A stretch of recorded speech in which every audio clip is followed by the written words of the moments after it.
नमस्कार मंडळी, Gauri home kitchen ब्लॉगमध्ये पुन्हा एकदा आपलं मनपूर्वक स्वागत आहे. तर उपासाला काहीतरी वेगळं खायचं आहे, तर चला आपण आज बनवूयात अगदी झटपट तयार होणारा, अगदी 10 मिनिटात तयार होणारा कुरकुरीत उपासाचा डोसा. तर चला रेसिपीला सुरुवात करूया.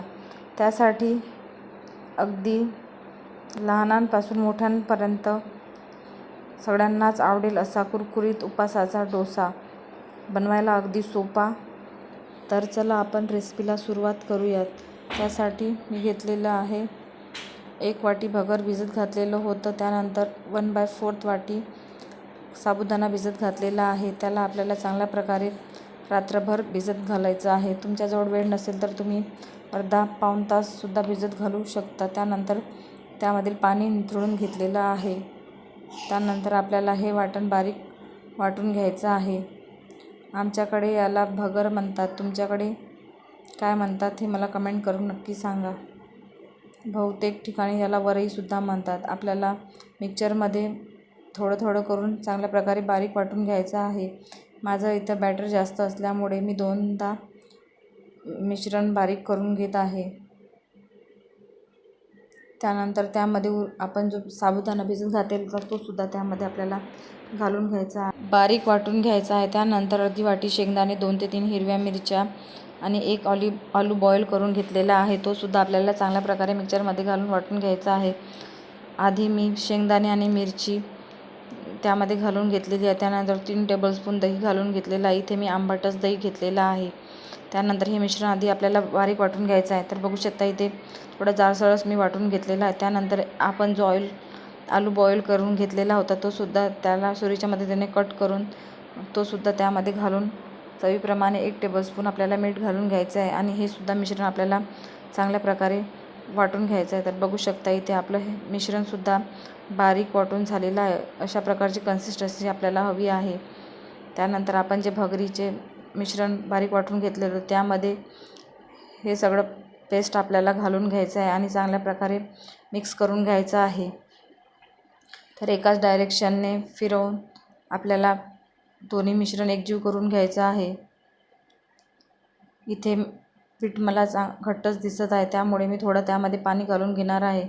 त्याच मिक्सरच्या भांड्यामध्ये थोडंसं पाणी घालून पुन्हा एकदा फिरवून घेतलेलं आहे आणि तेच पाणी त्यामध्ये मिक्स केलेलं आहे.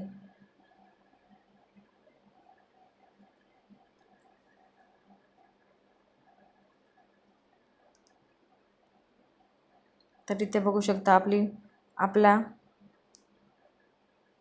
बॅटर एकदम रेडी झालेला आहे. अशा पद्धतीची एकदम कन्सिस्टन्सी हवी आहे. त्यानंतर गॅसवर तवा गरम करायला ठेवलेला आहे. तवा आपल्याला चांगला गरम होऊ द्यायचा आहे. त्यानंतर त्यावर तेल ग्रीस करून घ्यायचं आहे. त्यानंतर त्यावर पाण्याचा शिंतोळा टाकून चांगल्या प्रकारे कॉटनच्या कपड्याने पुसून घ्यायचं आहे. पुन्हा एकदा तेल लावून त्यावर पाणी शिंपून चांगल्या प्रकारे आपल्याला तवा गरम करून घ्यायचा आहे.